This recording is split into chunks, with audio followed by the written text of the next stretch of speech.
Fox Sports coverage of MotoAmerica Superbike racing from Monterey is brought to you by EBC Brakes, the official brake 2019 MotoAmerica Superbike Series.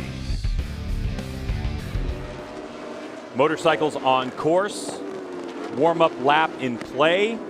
We have a starting grid. We've added some riders to this one, Jason, because MotoAmerica announced that for the Stock 1000 class, one of the other classes we have that race here, Jason, they said, hey, you can race number 2 because Stock 1000 raced yesterday. And we know that a couple of riders have taken advantage of that. As you look at the starting grid scrolling on the bottom here, we have Gerloff, Cameron Beaubier, Tony Elias on, Gerloff's on pole. We have JD Beach, Matthew Schultz, Jake Gagne on row number 2, Jake Lewis, Josh Herron, David Anthony. Then you have Cam Peterson, Jason Uribe, Jeremy Coffey. Now what we've done is we've added, well, San Bernardino's in there, Max Flinders. You got Michael Gilbert from Stock 1000, Travis Wyman. That's what we have on this one, Jason. And I believe I saw Bradley Ward out there as well. And you can see there's Travis. And so a couple of our super stock guys. And this is a great way for them to be able to kind of see. Hey, look, it's a little bit of a test for them as well. But we've seen Travis already do a wild card at COTA this year when we were Superbike only there. Travis Wyman, yep. Unfortunately, we've lost Kyle Wyman today. So a couple of the Super Stock 1000 guys are going to try to mix it up. And last night when we watched the Super Stock 1000 race, Andrew Lee, who won that class yesterday, his fastest to the fastest Superbike, I believe, Greg, was like 1.4? 1.9. 1.9, was it that much? Okay, 1.9. So still under close. 2 seconds on a Super Stock bike is pretty solid. Yeah, you can see, let's see, Michael Gilbert there on the right part of your screen on the 55. Just behind him, it looks like Bradley Ward, it looks like there. So there's the BMW of Travis Wyman. All right, grid is set, we're ready to go. Upper left-hand part of your screen, red light goes on. When it's off, we're racing. Who's going to get the whole shot? Down into turn number 2. We're rolling. Great start, Garrett Gerloff. He's going to move over to the left too and try to chop off. But Tony Elias, that Yoshimura Suzuki, Greg, just has so much grunt. Gerloff got such a great launch, but Tony Elias is going to lead him down. JD Beach is trying to go around Cameron for third, but see what happens here, how they sort themselves out. Looks like Cameron Beaubier is able to get underneath JD Beach. Josh Herron is trying to do something with JD Beach now as they head into turn 3 as well. Those guys are going to get a little bit closer. JD getting shuffled back as Matthew Schultz now. See, JD just got a little bit out of position in turn 2 and all of a sudden loses 3 spots. Matthew Schultz gets himself up into 5th. JD Beach having to steer the rear end of the motorcycle with the throttle on that one's trying to get a position, but is there enough room? Number 2, Josh Herron losing touch early on this one. But it's Tony Elias, Jason. He looked dangerous this morning in warm-up. They made a change to the Yoshimura Suzuki, added a little more trail to the front end of the motorcycle because the fast corners, he wasn't able to finish that corner. It looks like he's in a little deep. Is he going to give way? Still got it turned though, didn't he? Rear wheel up in the air under braking. Cameron tried to go up underneath him. Cameron Beaubier tried to go up underneath him as they head down into turn 9 there, rainy corner. But Garrett Gerloff is going to lead this race, Greg. It looks like as they come across for lap 1 as they head down into turn 11 now. So an early mistake for Tony Elias, shuffles him back only 1 position. Final corner on this racetrack, and they're going to head towards the finish line to complete this first lap, and it'll be Garrett Gerloff leading the way from Elias Beaubier. And there's the grunt coming out of turn 11 on that Yoshimura Suzuki, as Gerloff now has a chance to lead this. And you've said a couple times what's going to happen when Garrett Gerloff has a little bit of free track in front of him, and how's he going to work it? Because you've mentioned in the past, Greg, that when we saw him do this on 600 Supersport bikes, he gets into that flow. And when he gets into that flow, he starts to just feel things. He doesn't need to have anybody around him. He doesn't need to protect. And look at the gap he's already starting to move. And his teammate Beaubier now is trying to do something with Elias as they head down into turn 5. Not quite close enough then. So the lap from a standing start of 126.6. Wow. That's fast. Yeah. Yesterday it was like 20, I want to say like 27 or 28. Yeah, and 24.9 was the fastest lap of the race yesterday. Compared to last year, this race was 17 seconds slower than it was. We expect the pace to be higher today. Garrett Gerloff having his way at the moment. He's able to run his line the way he wants to run it. Exactly. Yep. And if Beaubier can do something with the teammate with Tony Elias here early, that could go well. David Anthony, after a 6th place finish yesterday, it looks like Aussie Dave in the pits. Down to the final corner, a good passing spot. Cameron Beaubier not close enough to make a move on Tony Elias at the moment. This is where the Yoshimura Suzuki has been strong on acceleration. Look at him gap Beaubier a little bit. He's also reeling in Gerloff at the moment. He goes in tighter and still is able to carry enough speed, let go of the lever, and still has the grunt coming out. Keep in mind 24.6, Greg, so that's faster than we went already yesterday, isn't it? It certainly is. So the fastest lap of the race on lap 2 to Garrett Gerloff. Obviously, he's leading that race. So 24.6, 24.7 for Elias, 24.7 for Beaubier, 24.7 also for Herron back and forth. Oh, and looks like, yeah, Tony just had a look over his shoulder. Yep. Hannah's down in the pits. What do you see from Aussie Dave, Hannah? Dave, you pulled in from the race. You made the decision to retire. What's going on? Some kind of electrical problem. I think probably a wheel speed sensor or something. They're kind of temperamental on these. So, oh, well, I don't know. Sucks that it runs all weekend and then on the sight lap it lets go. But racing's been really good. So on the bonus, I get to sit back and watch the race, I guess. Thanks. Better luck next race. All right, so for David Anthony, Fly Racing, ADR Motorsports, his best finish of the year, 5th place, 6th yesterday. He's out of this one. Oh, it looks like a change of position. Second place. It's been coming. I mean, Cameron was literally running up the back of Tony and Elias in a couple spots, but look at Elias. He just goes right back by. It's got to be so frustrating. But, Greg, you got to close that off. And I think when you look at what goes on now, he's going to have the grunt to go by, and now he's going to get swallowed up by Josh Herron as well. Really frustrating, I'm sure, for Beaubier at this point because he wants to go off with his teammate. You could see Gerloff, again, runs into the 24s, 24.874, so almost an identical lap from his first flying lap. Garrett Gerloff would love nothing more than to come around and see +1 on his board. Tony Elias constantly fighting. If you attack him, you know he's coming right back, so you got to be thinking about it. Now Herron slots himself up into 3rd spot. What does Herron have in the tank after his disaster yesterday? Now for Garrett Gerloff, Jason, the biggest thing is when you set up this motorcycle, if you're running around by yourself, you have the motorcycle set up to maximize the grip and longevity of those tires, and you're not having to work them in a different way. So this really plays into the favor of Garrett Gerloff in terms of tire wear as well. It's early on, but he's able to do it his way for the moment, and he's got a 1-second lead over 2nd place. Yeah, that's exactly right, and he is doing things how he wants it. Josh Herron looks like the danger guy right now. I feel like he's got some pace, but Beaubier just cannot get through either. Both these guys look like they have a little bit of pace. I think Herron made a little bit of a mistake at the top of the corkscrew. Beaubier is looking into turn 10 here, can't quite get close enough. You know, these are shades of what we saw last year from Cam Beaubier and his Yamaha, Jason. When we talked to Cameron many times, he was talking about the distinction between a raceable motorcycle and a motorcycle that goes fast. Well, how many times have we seen Cameron Beaubier doing what Garrett Gerloff is when he's got some clear track out in front and he can take off and go? And right now, his teammate is doing just that, 24.7 that time for Garrett Gerloff on his way through. He's opened up a 1.2 second lead. He's about 0.2 to almost half a second faster than this group behind him right now on these new tires. And we know Tony, as that fuel load goes down, as the tires get a little bit older, it gets better for him. Back there in 5th spot, you saw JD Beach on that Attack Performance Estenson Racing Yamaha. The privateer effort just behind Cameron Beaubier and that Monster Energy Yamalube Yamaha Factory Racing R1. And you know, the other thing too is this morning when we got here and they did their warm-up, the conditions couldn't have been any more perfect. And I know you talked to a few of the guys about some of the changes that they had made overnight, but they weren't quite sure if it was because of the conditions that the bikes were going so fast and it was so good, or if it was actually an improvement. Yeah, for Tony Elias and his Yoshimura crew, what they ended up doing was using the exact same tire combination they used in morning warm-up on Saturday, and they looked at the time and they said, okay, we're 4/10 quicker here on Sunday. We think and hope it's going to translate when we get to the warmer temperatures this afternoon. It doesn't look, I mean, they're doing same times, like 24/7. So he is a couple tenths quicker than he was yesterday. The problem is Garrett Gerloff is absolutely ripping. Gerloff last time by did a 24.7. He does it again with his fastest lap at a 24.6. So Gerloff is being mechanical right now with his lap times. Well, he just needs to keep hitting his marks. This is when you're going to see a young man come into his own right now. We've been waiting for this out of Garrett Gerloff. He's got the magic start. He's been able to put his head down, get these 5 laps out of the way. He runs 24.7. His teammate back there is stuck behind these 2 Yoshimura Suzukis. He runs 24.6. So for Cameron Beaubier, that's his personal best of the race, but he's stuck behind these 2 Suzukis and he can't do anything with them. So Garrett Gerloff, who's out front at the moment, he's 3rd in the points, and of the top 5 riders in the points, he's the only one without a race win. He's never won a race in the EBC Brakes Superbike class yet. This could be his maiden victory if he can hold it together.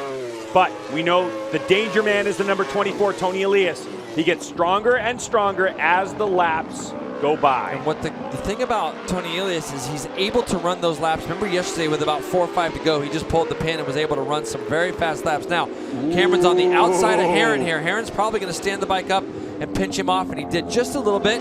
But because we know how good Beaubier is down there into turn 10.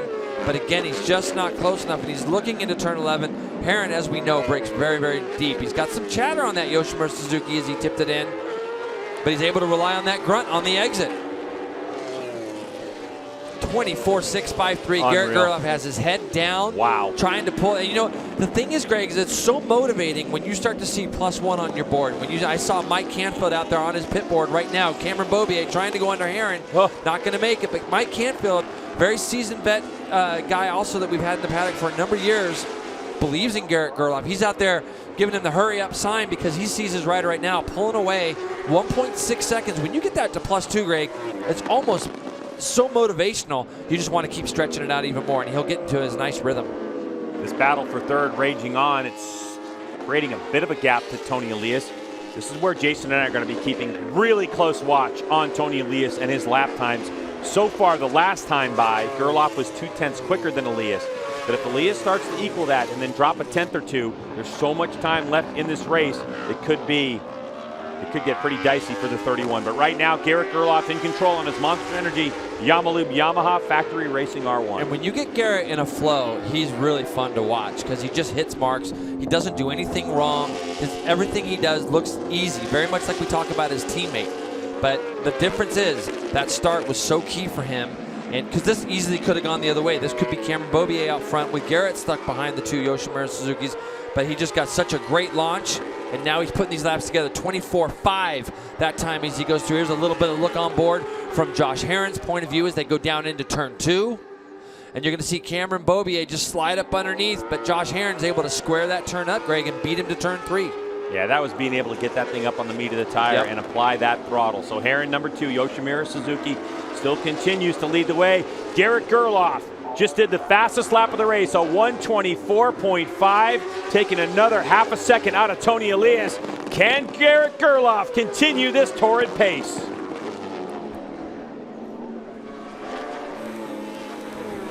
$16 laps to go, Jason, up the hill to turn number 6. This is where Herron had his incident yesterday. Cleanly through, little dip right there we talk about. Very important to hit your mark as you run up to the hill towards the famous corkscrew. Gerloff already through. Processionally, they go through the corkscrew. A good drive from Josh Herron. Through Rainy Curve they go. Yep, Josh looks great right now, Herron does. And as he comes down the hill into turn 10, kind of mirroring what his teammate is doing. You can see Cameron Beaubier gets a good run on him down through turn 10, but Herron is so good on the brakes into 11, it's hard to get by. And then watch the grunt of this Yosh bike. You can see Cameron Beaubier actually opens that up a little bit, but look at that initial throttle opening. The Yoshimura Suzuki just kind of bites off that corner and jumps off it, and it allows Herron to get just enough away where he can't do anything down in turn 2. 24.9 that time for Gerloff, so still staying good. Tony Elias goes wide. So Tony with a mistake in turn number 2, too deep in there, opens the door. His teammate slides on by. Now we're going to see how Elias handles this, because generally he has been going right back by guys. You heard him say yesterday that as soon as he was getting attacked, he wanted to attack right back. But he's got a little bit of movement out of that bike out of turn 4, and that's going to allow Beaubier to have a shot at him now. And Beaubier does. Gets up underneath him going into turn 5, controls his line and speed really, really well. So now Josh Herron is going to be the guy that's going to try to pull himself up to Garrett Gerloff. And we're going to have to keep an eye on Tony's bike.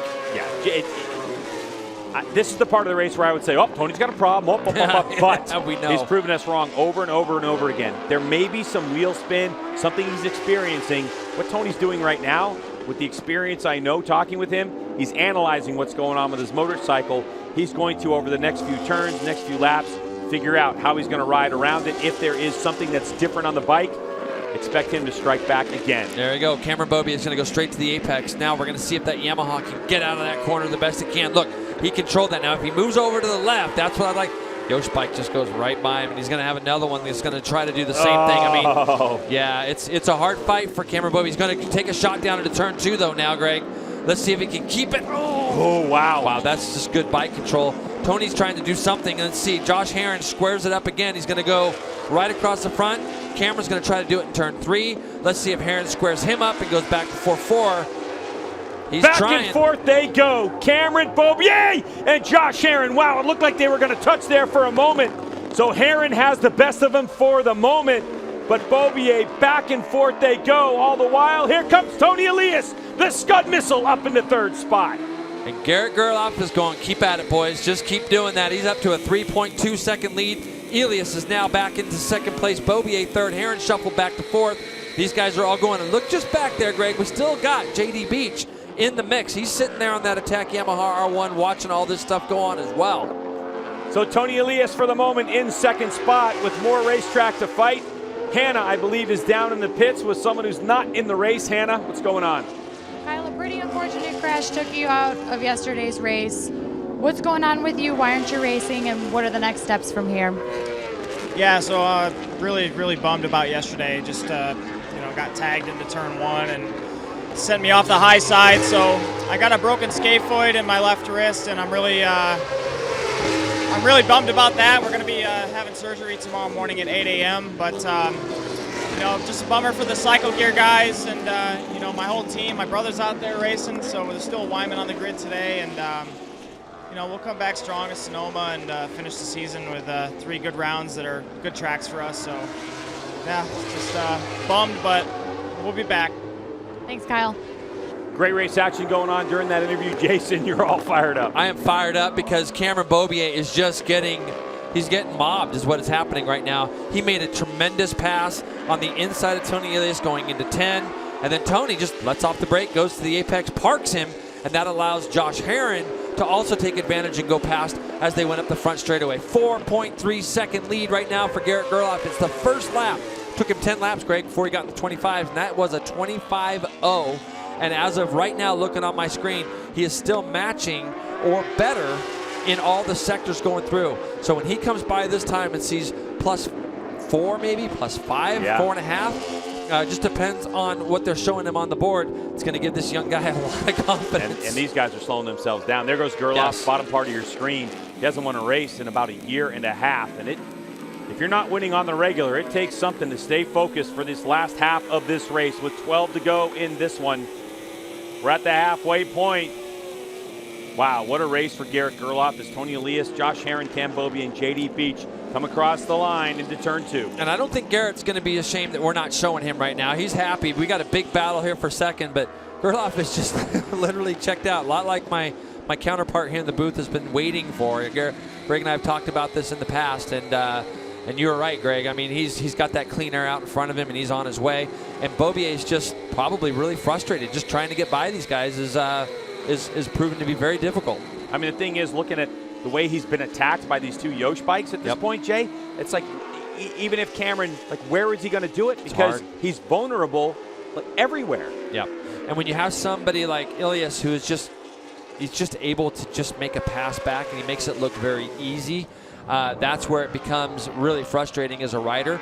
Your teammate's gone at this point, so Beaubier now knows he's got to beat one person because the championship, as you say, is 35 points. He's got to just try to scrape something back and go out of here with a little bit of confidence going into Sonoma. But look at this guy.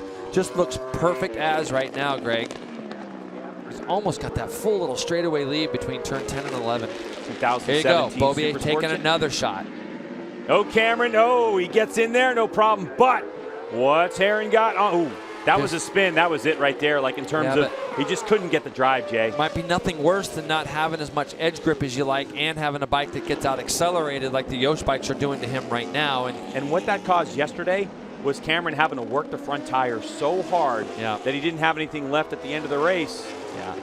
No, it is. And listen, you take nothing away from Tony Elias and Josh Herron. They're both riding amazing, and they're taking advantage of what they have underneath them. The motorcycles they have underneath them are working in a different way than the Yamaha R1 is at this point, and they're using that to the best of their abilities. And it's close racing. Just after the halfway point of this race, still 11 laps to go in this one. Garrett Gerloff with a 4.4 second lead. Can he hold on to it? We're going to find out as this race continues to roll on.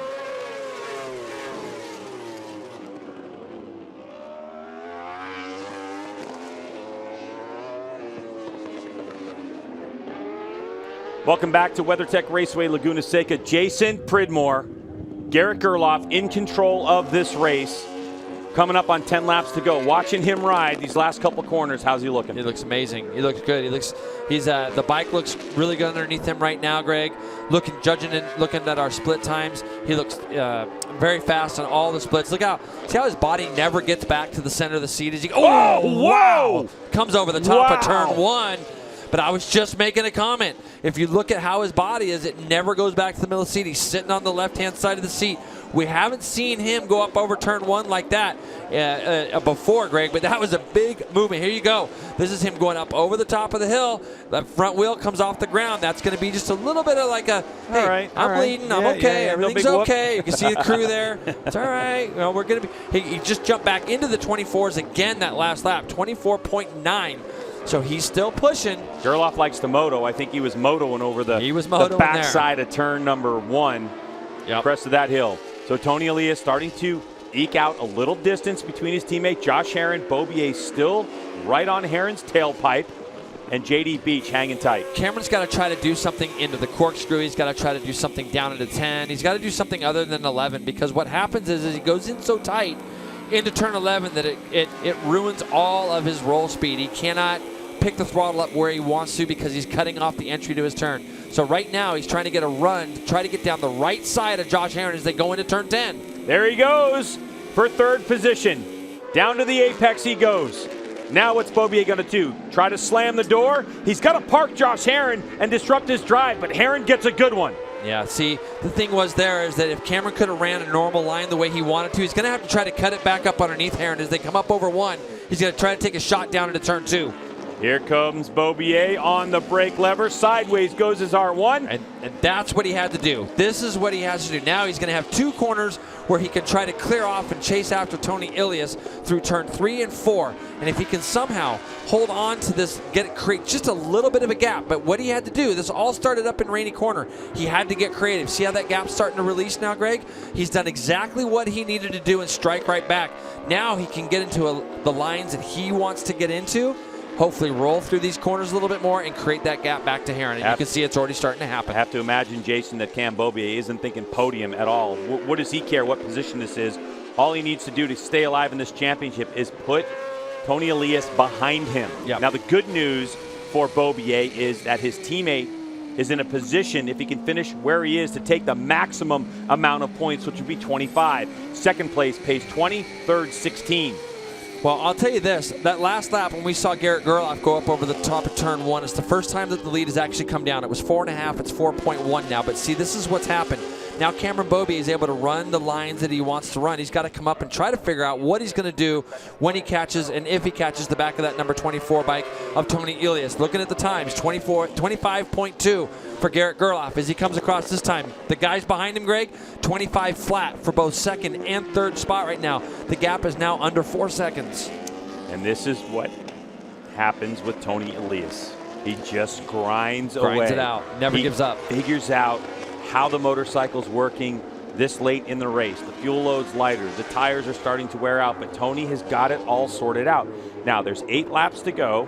So with 8 laps remaining, 0.2 of a second per lap is not going to do it. But you can see that starting with some of these superbikes, the rear tire starting to spin. You saw it with Beaubier. You just saw it with Herron as well. And JD Beach still in 5th spot, waiting to pounce on Josh Herron and better that 16th place finish that he had in World Superbike earlier. So JD Beach, who was able to finish 5th yesterday, trying to get a little better position for his team. What a weekend he's had so far. Ups and downs for JD Beach and hoping to get out of here. Hey, a podium is just up the road, Jay. Yeah, that's exactly right. He sees that podium just up in front of him. What Garrett Gerloff really would love to see right now is Cameron Beaubier go up and try to rough up Tony Elias a little bit, because you know why? He's dragging them both up to Garrett Gerloff. JD Beach taking a shot at Josh Herron as they go into the last turn, turn 11. You can see they gave each other a little bit of room. Last year, Josh Herron was here racing 4 races, 5 races. This year, it's JD Beach on the Tech Yamaha, and he wasn't quite close enough to take a shot. Now, 3.9. Gerloff has managed to run the exact same time as the other two, so he's able to manage that 3.9 second lead. Sidebar story, Josh Herron, the number 2 on that blue and red Yoshimura Suzuki, was on the motorcycle JD Beach is on now last year, and has the fastest outright American Superbike lap around WeatherTech Raceway Laguna Seca at a 122.9 on Dunlop qualifying tires last year. So Josh Herron definitely knows the motorcycle JD's on. Second place battle between number 24 Tony Elias on the Yoshimura Suzuki and that blue Yamaha of Cameron Beaubier, number 1. Here's the look on the onboard as they shoot up the hill towards the corkscrew. It's going to be the same thing, Greg. If we keep this on board and we look at these guys go down into the corkscrew, he is going to try to do the same thing with Tony into turn 10 again that he tried to do with Herron just a few laps back. So we'll see if Beaubier is able to get close enough. And here they come down the hill. He's going to try it in turn 10 again, Greg. There it is. So this is what he's got to do. Now, this is where Tony lets off the brake and goes right to the apex. To see if he does that again, he's far enough back. Now, Beaubier was able to run a little bit more his line.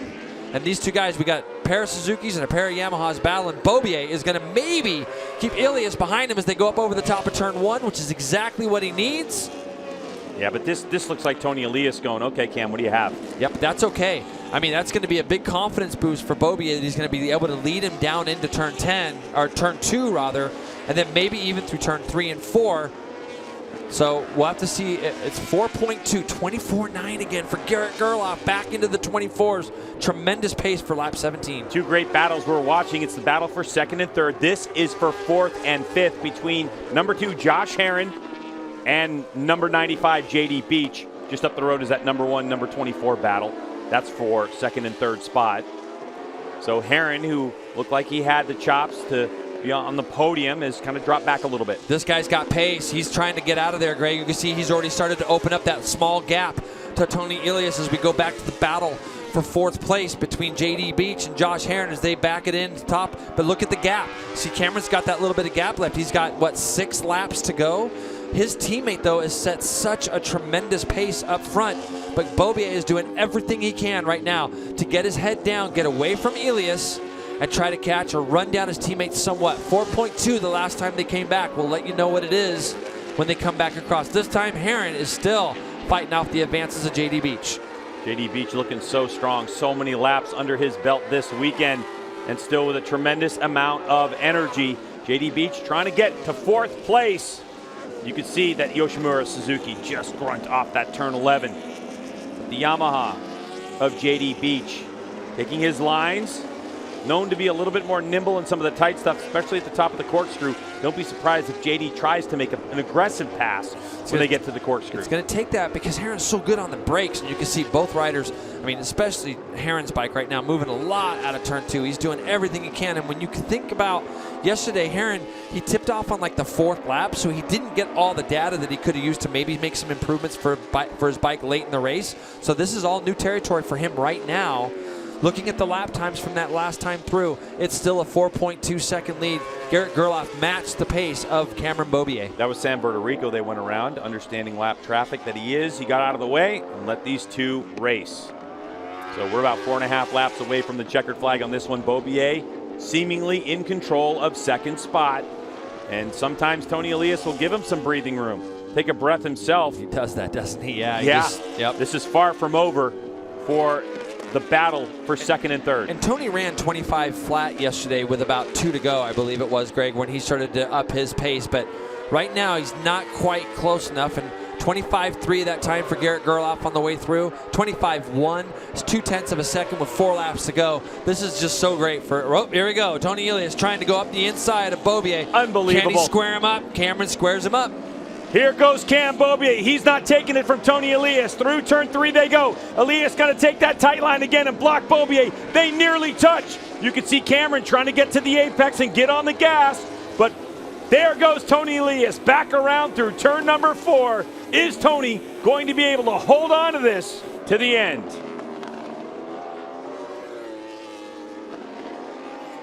All right, through turn 5, Jason up the hill. Man, where does Tony's just incredible. I mean, he looked like he had 5-6 bike lengths, and then the brake lever does the work for him. It sounds crazy, but this is just almost as important as a win for both of these guys because Tony Elias has a 35-point lead. He knows if he can somehow keep in front of the guy that he's beating right now, he increases his championship. Cameron needs to get a little momentum. He wants to pass that number 24 bike and try to get something before they head off to Sonoma. All the while, there's a guy 4 seconds out front trying to take his first win. Now let's see. Cameron gets a little bucked up out of the seat there as they went through out of turn 9. Oh, again. Yeah. Spinning the rear tire for Cameron Beaubier. Could it be signs that the rear tire is done for Beaubier? Does he have to settle for third in this one? Across the line they come, the strongest part of the GSXR 1000 into turn 2. Beaubier has fought back in turn 2, not this time. All the while, Garrett Gerloff's lead 4.7 seconds with less than 3 laps to go. If you're a Garrett Gerloff fan, I know butterflies in your stomach are starting to rise up to your throat. Can he hold on to it and get his first EBC Brakes Superbike victory? This battle we're watching right now, of course, is championship ramifications because, Jason, we know after this race when we go to Sonoma, everyone is familiar with the fact that Sonoma can be Cameron Beaubier country. Yeah, but you know what? Now our series is just getting so tight. We have guys, all our races are pretty tight. This one, I can't remember the last time I saw somebody with a 5-second lead almost, and Garrett Gerloff's just putting it to these boys today. He's going to go up there a completely different guy. Oh, Tony's in deep into the corkscrew. Oh, can he hold on to it? Still manages to figure out how to get it turned. Cameron Beaubier's going to turn it back up underneath him as they come down into Rainy Corner, and he goes back through him there. So Tony made a little mistake at the top, but now let's see how he handles this with, well, we're going to come around with 2 to go this time, Greg. That was smart by Beaubier. He didn't rush the issue, Jason. It looked like when he saw Tony make that mistake that he just said, let me give it a moment here, see how it unfolds, and then he started to squeeze the throttle on. Yep, and they drive off, and Tony's going to try to go up underneath him in turn 1. Oh, there's some lap traffic there, too. Tony has a nice look over his shoulder.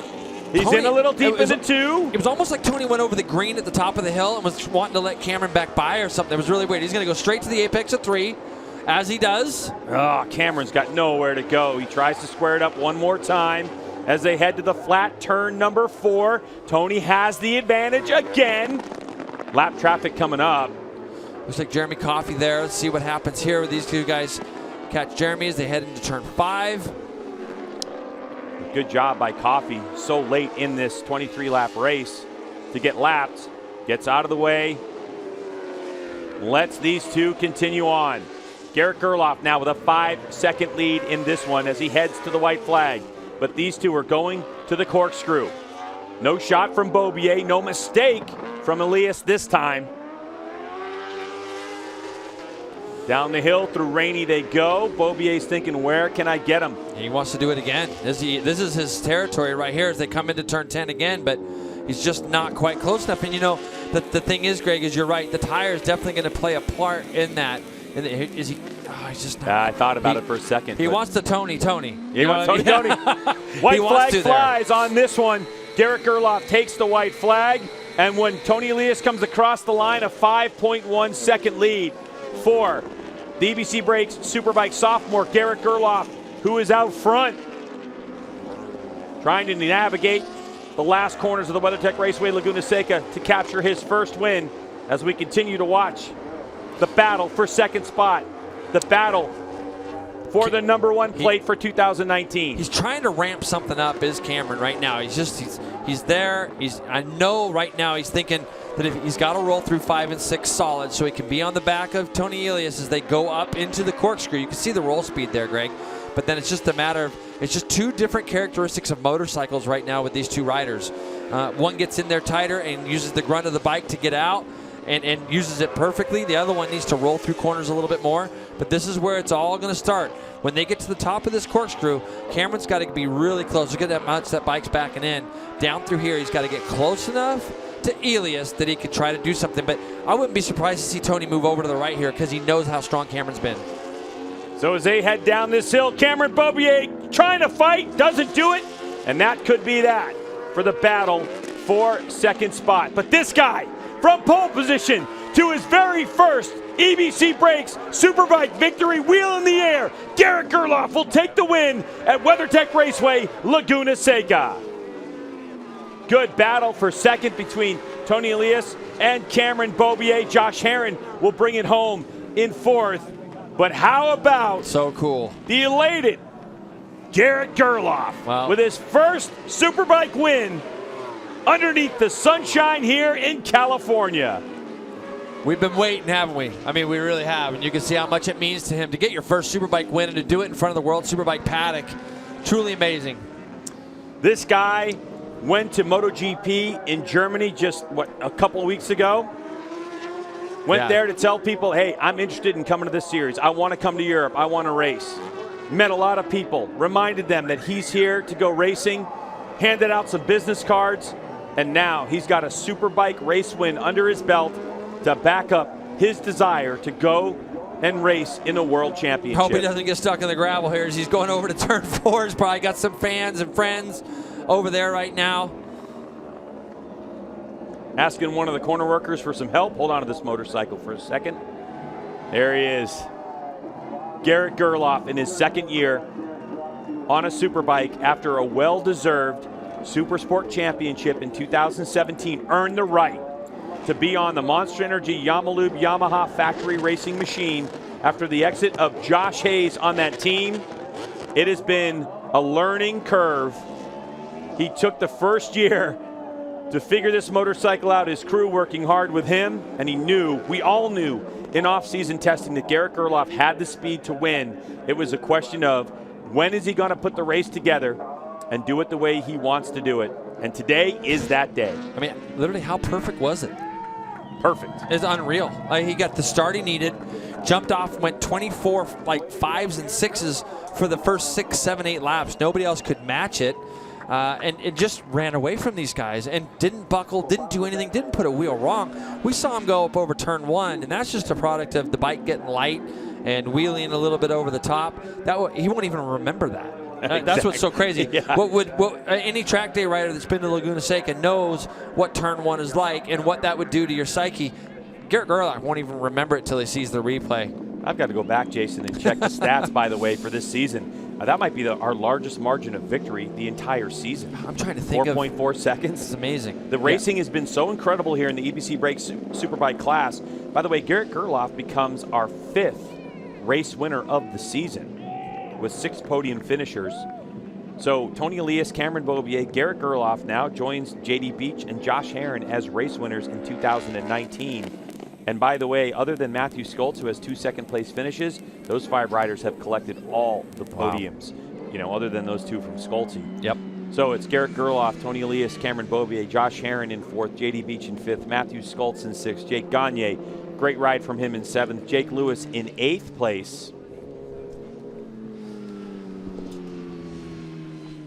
Yeah, really, really solid ride. There's going to be some celebrating in that Yamaha camp tonight. And, I think, Greg, when you hire a young guy like Garrett Gerloff and you're just pulling for the guy so hard to win, and Cameron Beaubier has been doing that, I know this guy's frustrated right now, and I know how that conversation's going right this second. You can see Jake Zemke there as well. But he's just telling his guys right now, I'm just frustrated. I could do nothing. I tried. I did all I could. Keith McCarthy there, Tom Halverson, Rick Hobbs, all the guys from Yamaha, just letting Cameron know, hey, we saw you're trying. Yeah, we know. We know you gave 100%. Right. I mean, there was nothing more to give. And better that Cameron finishes this race where he did on the podium. It's a Monster Energy Yamalube Yamaha factory racing 1-3. Yep. And he collected points and didn't put it in the gravel trap. Yep. Cameron knows. I mean, obviously he's multi-time national champion. He understands, how these things are done. So the question becomes for Cameron Beaubier, now with only 4 race weekends available, what does he have to do to reel in? Garrett's taking all this in. He's up at the corkscrew now. Oh, take your time, Garrett. I love it. Yeah, this is what he's been dreaming about his entire life. Yep. And I mean, just to do it here, there's something about Laguna Seca, and you think of how legendary it is with MotoGP being here, and all the famous people that have done this. So, wow. I think we can hear Garrett Gerloff screaming from our commentary position. We're going to take a break here on FS2's coverage of MotoAmerica. Derek Gerloff high-fiving the fans. How does he feel? We'll find out after the break.